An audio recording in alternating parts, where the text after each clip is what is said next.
हाथियों का गणित। सेठ घनश्याम दास बहुत बड़ी हवेली में रहता था। उसके 3 लड़के थे।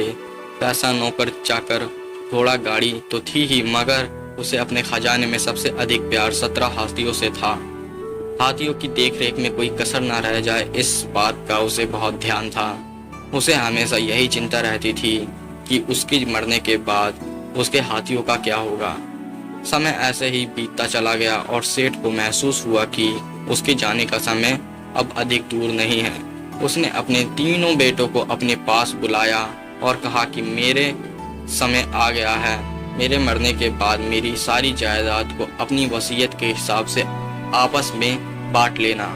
एक बात का खास ख्याल रखना कि मेरे हाथियों को किसी भी तरह की कोई भी हानि ना हो। कुछ दिन बाद सेठ टपक गया।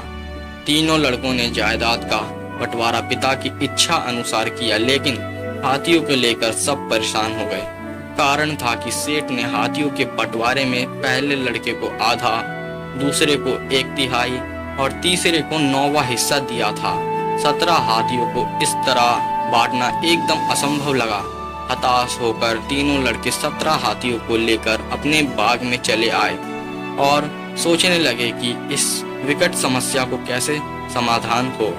तभी तीनों ने देखा कि एक साधु अपने हाथी पर सवार उनकी ओर ही आ रहे हैं। साधु के पास आने पर लड़कों ने प्रणाम किया और अपनी सारी कहानी सुनाई। साधु ने कहा कि अरे, इसमें परेशान होने की क्या बात है, लो मैं तुम्हें अपना हाथी दे देता हूँ। सुनकर तीनों लड़के बहुत खुश हुए।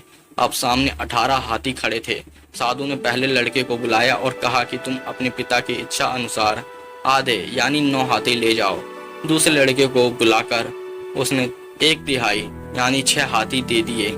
छोटे लड़के को उसने बुलाकर कहा कि तुम भी अपना 9वां हिस्सा यानी 2 हाथी ले जाओ।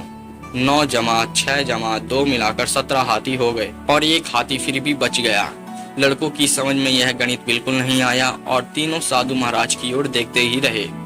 उन सबको इस हालत में देखकर साधु महाराज मुस्कुराए और आशीर्वाद देकर तीनों से विदा ले अपने हाथी पर जिस दिशा से आए थे उसी दिशा में चले गए।